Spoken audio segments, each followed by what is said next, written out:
Good morning. I'm invited here to share with you the funding overviews and key policy issues. And that's what my presentation will be focusing on. The outline is I would like to touch a bit on the mandate and the legal status of the Namibia Student Financial Assistance Fund. I touch based on the tertiary institution that we fund, the selection criteria, the impact, in other words, statistics, and then some key policy issues that I want to highlight and for us to deliberate on. And of course, I want to touch on some best practices, what we do, because I realize NSFAF is one of those institutions that is highly misunderstood. And then I conclude.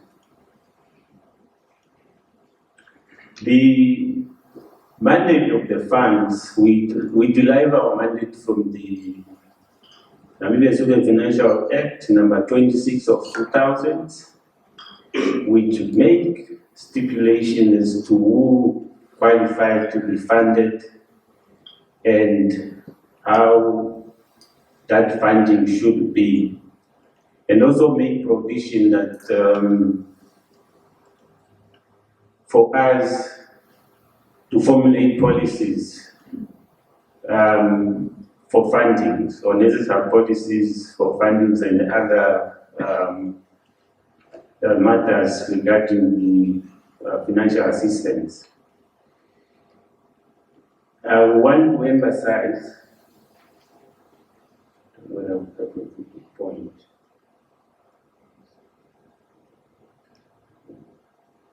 Unfortunately, I'm unable to point, but I thought I should be pointing out some key issues. The input is us giving assistance to those that are eligible. And I want to emphasize the word eligible.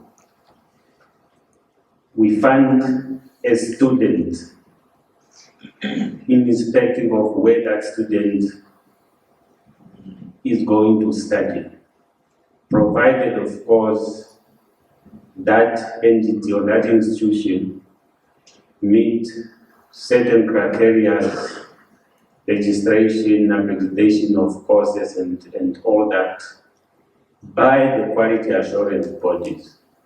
So we don't do necessarily quality assurance ourselves, since there are those institutions that are tasked to do that.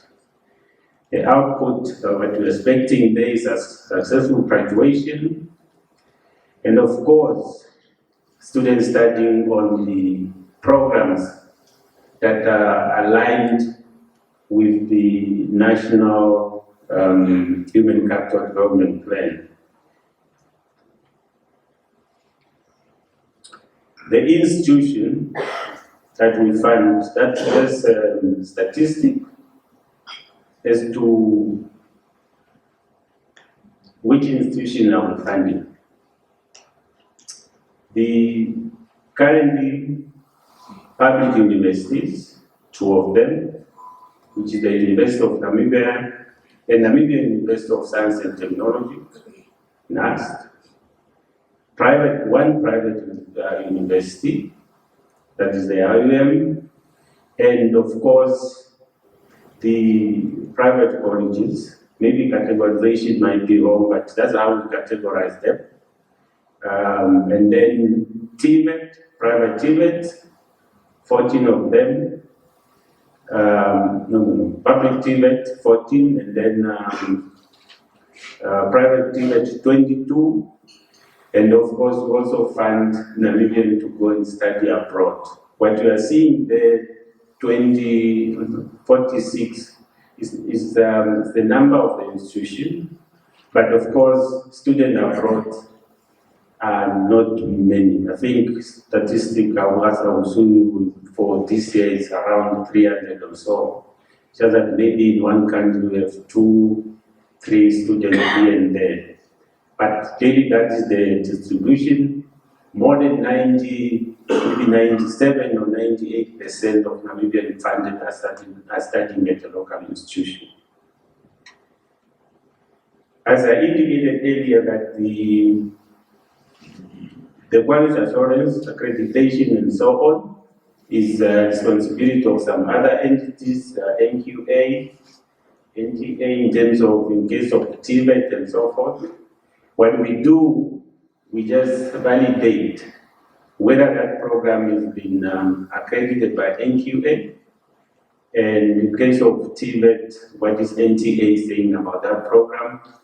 And then, of course, in the case of the new institution that is just coming up, registration with the National Council of Higher Education, and so forth. For international programs, the program should be accredited in the country of origin and also qualified by NQA.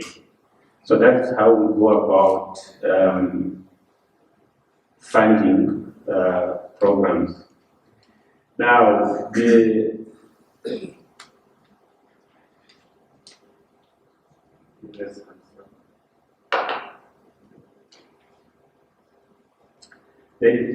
funding models, we have different funding models. We have what we call the predetermined rate. I think most of the institutions are aware of that terminology. And then we have, if I might call it, the separation between tuition fee and non-tuition fee. And then, yeah, mostly those two. But these models are historic as to how do they come about and so forth. It's something that I will dive in later. And then, yeah, the model, for example, coming from 2015 study that looked at what was prevalent at the time and so forth. And then it was, of course, briefly reviewed in around 2018 and so forth. So as I indicated, I will dive later on this model. The funding of student itself, as I indicated, this is what we do and this is what we focus on. And again, at the risk of repeating myself, that we do not look necessarily as to where the student is going to study, provided other requirements has been assured by quality assurance is met. So when we are presented with the application, there are criteria that we look at. First and foremost, the fund is for the Namibian. And then, secondly, we look at now 3 main categories. Social consideration, which is now looking at parental income, vulnerability of the particular applicant, whether that particular applicant is an orphan and so forth. And then we come to the academic performance. Maybe let me say the academic performance is the first one, because there are certain requirements depending on which program that student wants to go and study. At the TVET level, there's a certain requirement. At the undergraduate level, there's a certain requirement, and of course, at postgraduate, you must meet certain criteria in terms of the academics. And then the social consideration would then come in. Are you able to afford your higher education on your own? There is a threshold there. I think most of the institution represented here are aware of that, as well as an applicant, that parental income should not be more than above 500,000 gross income per annum for an applicant to be considered for funding. And then it went on to also make a distinction between whether that person is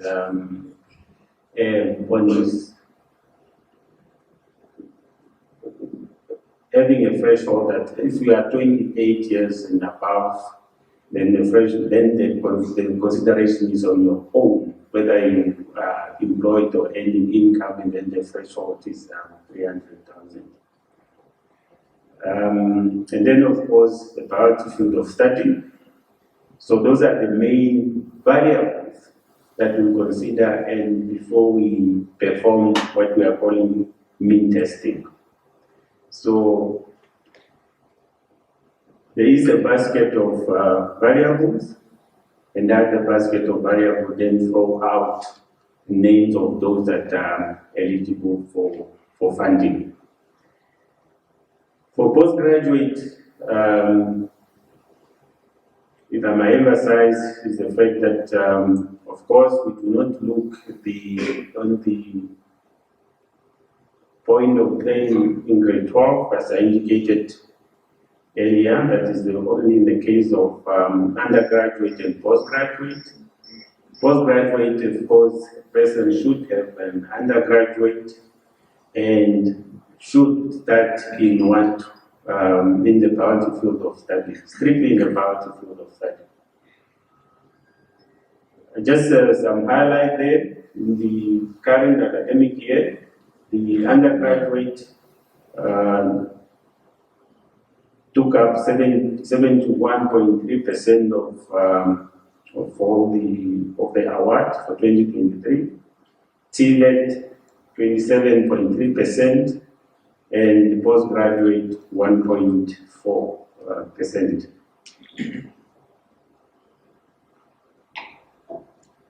If I may also highlight some figures, as you can see, for the past 12 years, how this fund has been growing in terms of the number of students being funded, as well as how we're talking to the money later. In 2012, 7,700 students were eligible or qualified for funding and were provided financial assistance. It moved on to the 10,000 in the following year, and then to 11,000 around 2015. But as we speak today, the number of those who qualified, who are eligible for funding, is 22,178. And they are distributed as per the program they indicated. TVET 6,064, undergraduate 15,807, and postgraduate 307. Now, if you just make a comparison between where we were in 2012, 2013, somewhere, and where we are now, we are talking about over 188% increase in terms of the number of students being funded. In a way, it's also telling us that as much as the demand is growing, on the other side, you're also constrained from the supply side, and by that I mean supply side of resources, finance. This is how it looks from the financial perspective. 2012 again, 2012-13 financial year, 518 million were the budget for that year, moving to 621 million before it reached $1 billion in 2014-15. But today we are talking about 2 billion, almost 2.1 billion. This is how the the financial demands are, and the constraint that is bringing. Now,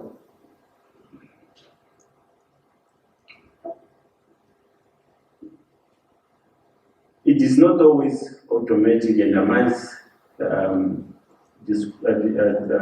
highlight this, that if you follow the allocation, the budgetary allocation that is, like this year, for example, the initial allocation was 1.6 billion.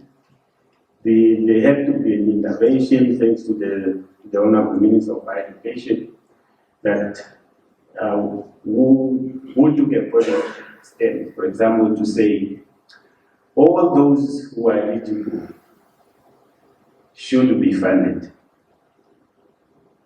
Of course, this is competing with other priorities of government. You go to finance after a round of discussion and so on, then they will agree to say, okay, we are going to allocate something, but it's only in the additional appropriation. But at least we get to be award all those that are eligible.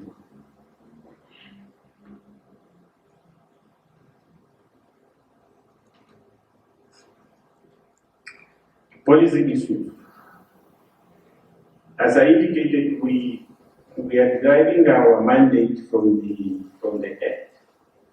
And I want to emphasize again that everything that we do, either provided for in the Act or provided for in the policy.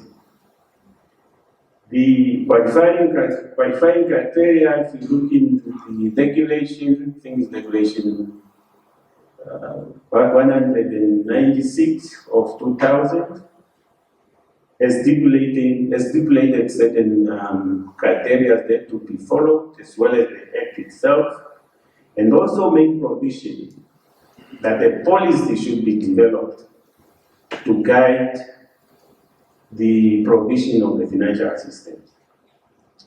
Those of you who have been around, you might recall that back in 2015-16, we started with a process of reviewing the policy. Various consultation took place. I remember about 5 sessions that took place at NIPAM for us to come up with what we are calling now student financial assistance and debt recovery policy, and that's the policy that we are using now. Now, that policy brought about the spirit of loan, which is now making provision that 99.5% of what we give for money being disbursed as a financial assistance is in the form of loan, and really just make a provision of 0.5 for merit-based grant for the top 2 performer per region. I think it's stating like a male and a female. That's the only grant that is there. Otherwise, you can say it is 99, it's almost low. The same policy then introduced the mean testing as to what I spoke to earlier in terms of those considerations, the basket of the social considerations, academic performance, and the policy field of study, and all those is provided for in that policy. And then it reduced the threshold from 700,000 to current 500,000, the gross income.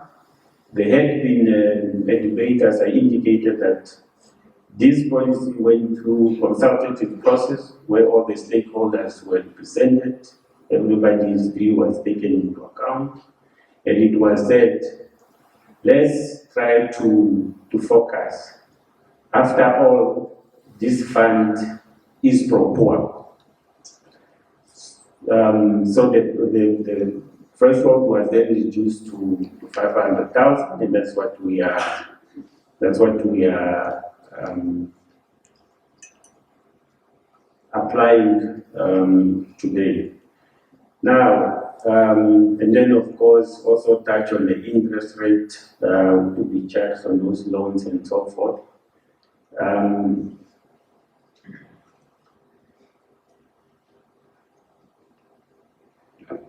Before I go to the next slide, I want to go back to the funding model. How did it come about? And who's getting more? I mean, who's getting what? Because more often than not, we are accused of discriminating, this and that, and all that. But the funding model, back in 2015-16, we conducted a survey through one of the auditing firm, PwC, and we asked PwC to go and find out for us what is the appropriate funding for somebody at UNA, somebody at NAST, somebody at IOM, and of course others were lumped together. What we used to call then smaller institutions. They gave recommendation that somebody at that particular institution should be given this amount would be appropriate. I remember one of the things was to say, let's categorize tuition fee from non-tuition fee for the three institutions. The others at times is very difficult. It's difficult for us to recommend categorization, but this amount would be appropriate. If I might give you an example, one of the institutions, for example, I'm reminded of time that Director of Ceremony, since I'm talking to the money, please add more 5. Yeah, one of the examples that I want to give is the fact that one institution, I don't want to mention names, maybe quite a number of them, their tuition fee by then was 4,000, 5,000. And then the rate being given was 23. The idea was the institution take its tuition fee and then the remainder go to a student. And it was deemed to be enough and appropriate at the time. But of course, as time goes, institution fees went up. In fact, in actual fact, some of them, as soon as they were funded by NSFAF, the following year, tuition fees standard has increased with 100%. Some of those are issues that we are dealing with today. Since I'm reminded of the time, let me go to the. Okay, this is issues really that I want the conference to look into, the issue of access, quality, and equity. Access is our responsibilities that we have. I think so far we are working on it, targeting communities, trying to bring in those we do not see being represented in terms of application and so on. We have a specific program with community outreach and awareness. Quality, as I indicated, is of course the issue of the quality assurance body, but equity is the issue that we want to be tackling as we are discussing policies and reviewing policies. How do we deliberately, for example, ensure that this guy here also get first quality education and is also supported on the individual basis. The model that I discussed earlier is one size fits all. that the moment you are admitted at a particular institution and you are below the threshold, even though you probably just made it, you are just a little bit below the threshold to get to be funded, or there's a guy who have no any other income. And those are the policies review that we are working on. We are busy with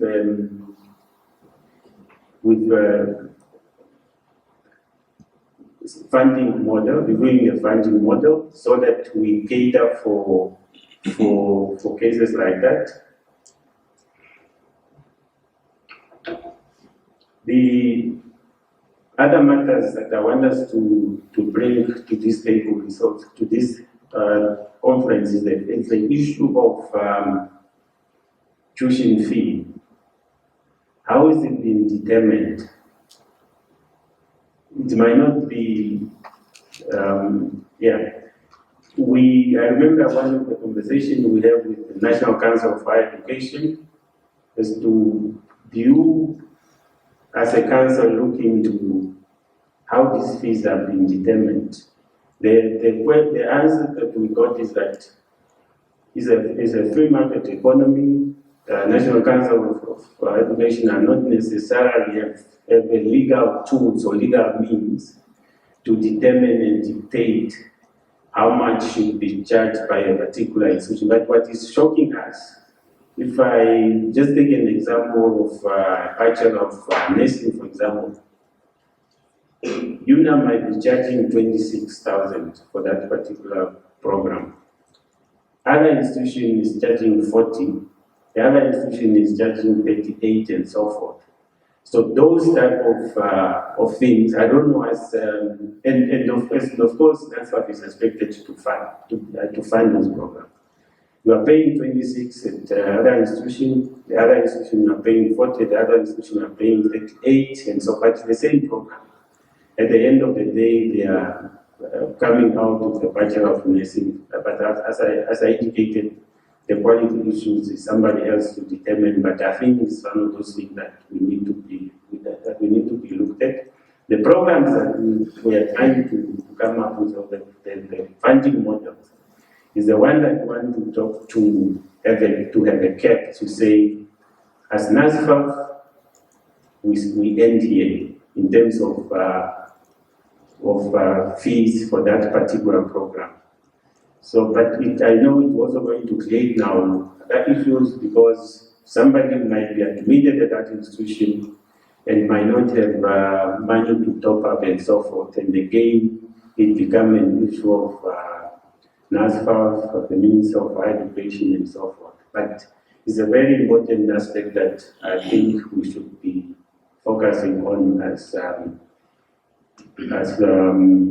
players in this sector. The others, that part has been touched on earlier, abilities, skill development, and ability. But what I want to highlight here, as I indicated, is that we fund all eligible at the TVET and the undergraduate level.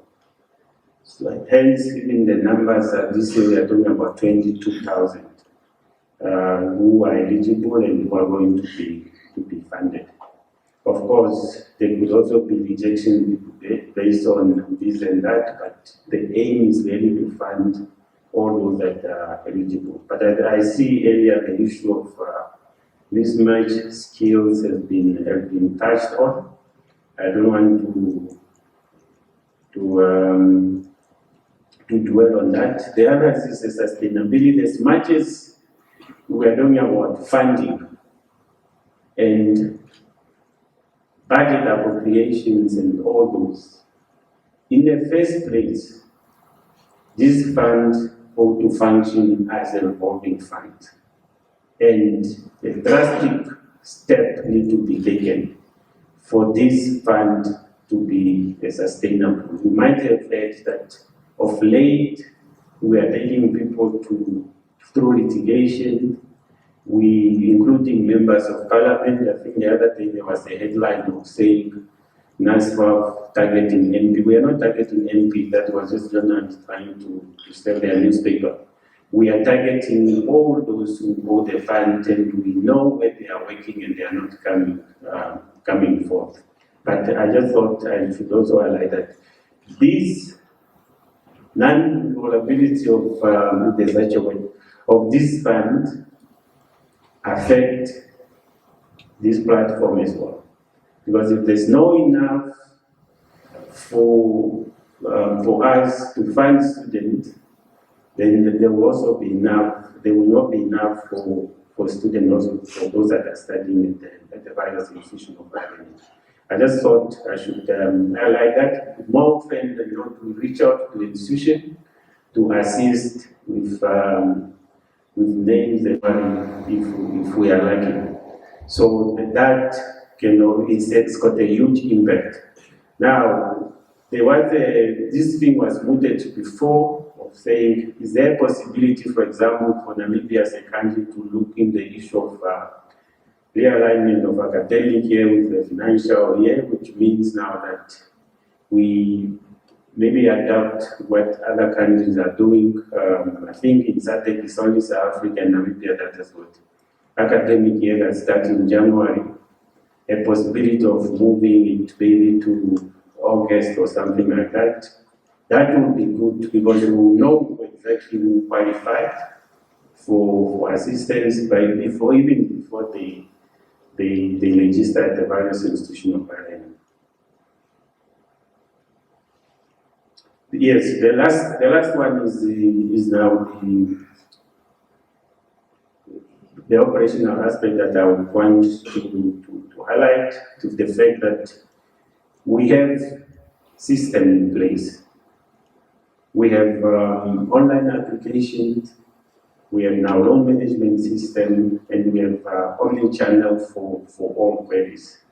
What we want to do going forward, and I'm bringing this to this platform since it consists mostly the people from the institution of learning, is the linkages, system interconnectivity, so that we don't wait for tour registrations, invoice here and there, but we are linked directly to your system so that we'll be able to extract the information that we want from your system so that payment is done on time, at least when immediately after registration. And also to emphasize, as much as all the criticism is coming to this fund, the institution has got a big role to play. We are dealing with money. I cannot pay if we don't have your invoice. In fact, it's the requirement. We are audited by Auditor General. One of the things that they will look at, if you pay 100 million to this institution, for who? Even though we have our own data, they would want to know that that person is indeed registered there and there's something indicating that that person is partially progressed. And those are the things that cause delay at time.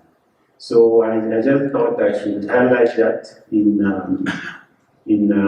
concluding, and also to emphasize the fact that we need to go work together for the benefit of our students.